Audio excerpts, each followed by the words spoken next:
Rated R Cars fam has spoken and they chose the S650 over the S550. Both beautiful beasts for sure. I'll share your voice in this video. You're gonna have to have a fast eye today to discover the secret code word. Mention it in the comments for a shout out in my next video. You can do it. Let's do work.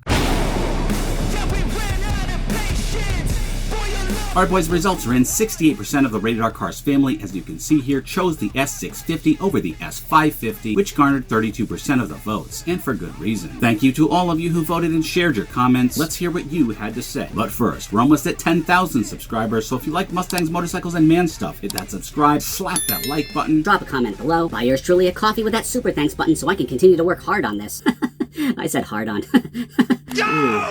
Sometimes I embarrass myself. But it's all in the name of the chuckles. Reading survey comments, my brother from another mother, Lawrence, hailing from the frozen tundra of Canada, was able to free himself from the permafrost and commented thusly, I am feeling the love for a Dark Horse edition myself. Fully agree with you, Lawrence. Marco Cardina says, front, back, and interior are a go for me. S550 was not love at first sight, but the new S650 is just fire in my humble opinion. Totally agree, Marco. Thanks for commenting. Nate the Great, I think the feel will almost be the same. Looks like a little bit more bloated and Camaro-ish. I like the dash though, and the twin throttle bodies too. Yes, we'll be talking about those in my next video, and I have been hearing a lot of things about the S650 being Camaro-ish. I kind of see where they're coming from, but nothing that the aftermarket won't be able to address. Mustang GT 350, the man, the myth, the legend. Thanks for your comment, brother. Never going to be any Mustang more beautiful than an S550 GT 350. I concur. I might be a little biased having owned one, but it is a gorgeous car. Abu Bakar Kyla said, the rear of the S650 looks a bit weaker in my opinion, or is it just because the tail lamps are smaller? I agree with you there. However, if you do get a more robust, a more aggressive spoiler on the back, like if you were able to spec the Dark Horse spoiler, that remedies the problem and makes the car properly angry from the rear. I do plan on getting a more aggressive spoiler, and I do hope Ford lets me spec the Dark Horse spoiler. My friend Chrysler 300C Hemi, meaner overall exterior with a state-of-the-art interior. Another Ford home run. I called my local Ford dealer asking for a call as soon as pricing becomes available for the S650 Mustang. He mentioned that he's had several 2023 Mustang orders canceled after the S650 was released, waiting to place an order for the new S650 Mustang. Makes sense. If I had one on order, I would cancel it too and get the brand new one. Thanks, brother. Zobeer's World. There are two things on the S650 that bother me, but still I choose the S650 over the S550. Number one, the taillights are too small. I am hearing a lot of that.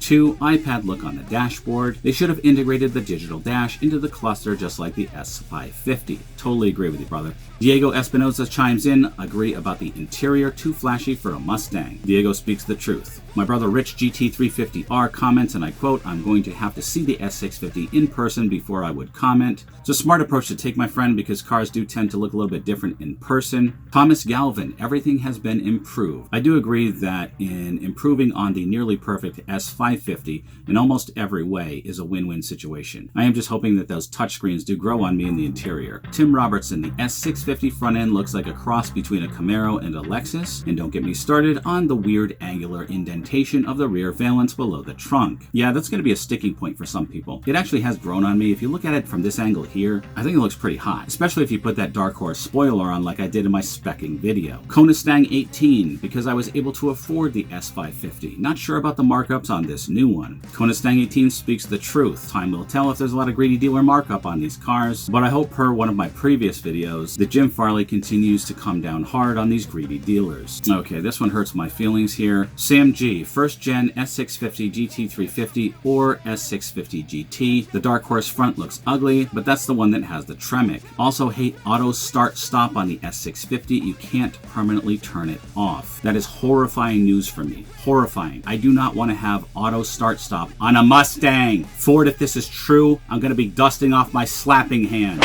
Hopefully there's a way that we can get in and mod it, because I am not driving my manual Mustang, having that thing turn on and off constantly, which in a V8 engine, is that really going to save me gas? Isn't it going to burn more gas starting and stopping the car every time? Ridiculous! Hopefully that goes away before launch. Lethal Venom, my boy from upstate New York, S650. I've lost to S550s at car shows, so I'm a little salty on them. Terminator is greater than S550. Guys, check out my boy Lethal Venom's channel, if you will. He's got a sweet Terminator. He does all kinds of cool videos. Definitely recommend checking out his channel. Alright, my mate from Dingo Piss Creek down in Straya, Mustang. S650 looks great outside, what it should have been years ago. Internally, digital crap. Can't argue with that. But then again, I would never argue with a bloke who wrestles crocodiles and eats them for breakfast. Longtime subscriber and friend, Ancient Ruins Official, S650. Recaro seats are now heated and cooled, and that puts me in a very good mood. One of the reasons I didn't get the Recaro seats in previous models is because they lack the heating and cooling feature. Living here in the Northeast, we do get hot summers and cold winters, and it's a great feature. However, I think I'm going to be speccing my Mustang at the base level so that I have more content for you guys and modding everything from the car seats to performance to cosmetics, etc.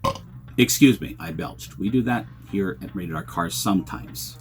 Not all the times, but sometimes. Madman 50, 2021 and below have the 12:1 compression and can be tuned. 22 and 23 have 11:1 and still have limited tuning. The 2024 will also have 11:1 and the ECU is locked. I like the new tech and design, but don't want a car I can't tune. T Mew, correct me if I'm mispronouncing that, chimes in and says compression has been confirmed to be the same from 21 through 2024. Madman replied, I just checked the specs in the 21 again. From the Ford's published spec sheets, it said 12:1, but you could be correct. Compression was dropped in 22, which is one reason horsepower is down by 10. I will continue to check this out more. You got me curious. T Mew responds again, so I've found compression is the same, period. Power loss is from larger carbon traps and intake and potentially exhaust cats. 21 to 22 have slightly less tuning options in the computer, but still tunable. 23 we don't know yet, and 2024 is rumored to lock the ECU like the 21 F-150. Yes, I've been hearing this as well, and like I discussed in a previous video, this is disheartening news because only certain tuners are going to be allowed to tune the car, and while that does give you more reliability and safety in the tune, it's going to lock out a lot of the smaller tuners, and you're going to have like an oligopoly situation where just a handful of tuners are running the show. And also, don't tunes void the warranty anyway, Ford?